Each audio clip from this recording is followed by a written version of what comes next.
on the debt deal. Let's bring in a senior Republican who focuses very closely on financial issues, Senator Richard Shelby of Alabama. He is the top Republican on the Banking Committee. Welcome here to In Business, Senator. Can you give Margaret. me a sense, will you be voting for this debt deal today? Will you be voting yes? Absolutely not. Margaret, I'm going to vote no on this. I have examined the proposal. I have thought about it, and although it might be a step, some people say, in the right direction, it's wanting in a lot of areas. For example, even if everything goes through, which I doubt, but if it did, we would still grow the debt by $8 trillion more in this 10-year period. That's unacceptable to the American people. It's not a way to handle our finances. I know politics is involved up here in a big, big way. It's Washington, but sooner or later we're going to have to get above politics. But we do know the president is expected to speak shortly. The assumption is that despite your opposition, that the bill will pass through the Senate. Is that a safe assumption, or is that in question? I've been hearing that, that between the Republicans and the Democrats, they've got enough votes to pass this. Well, they got to have 60.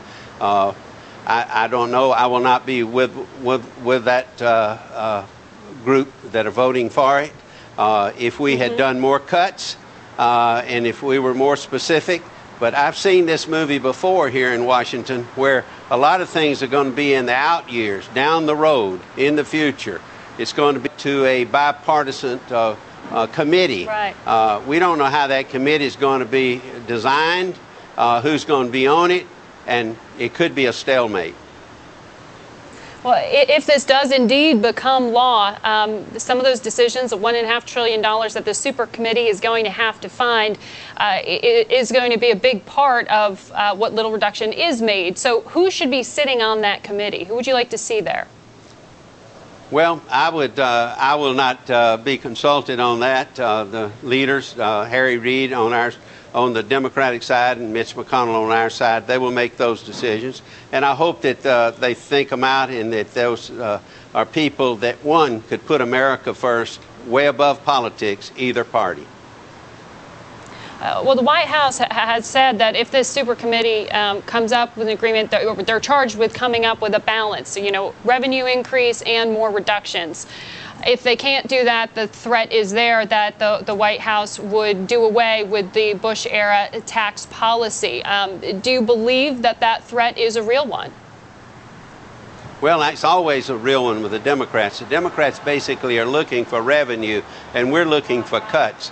You will never have enough money, you'll never have enough revenue by taxing to fund all of this. We've got to be honest with ourselves, be honest with the American people, get into a conversation where we're telling them the truth of where we are. And the truth is that we have a financial time bomb here that's not going to go away. It's not going to go away after this bill is passed today. It gives a little more time, but it also adds more debt on the American people.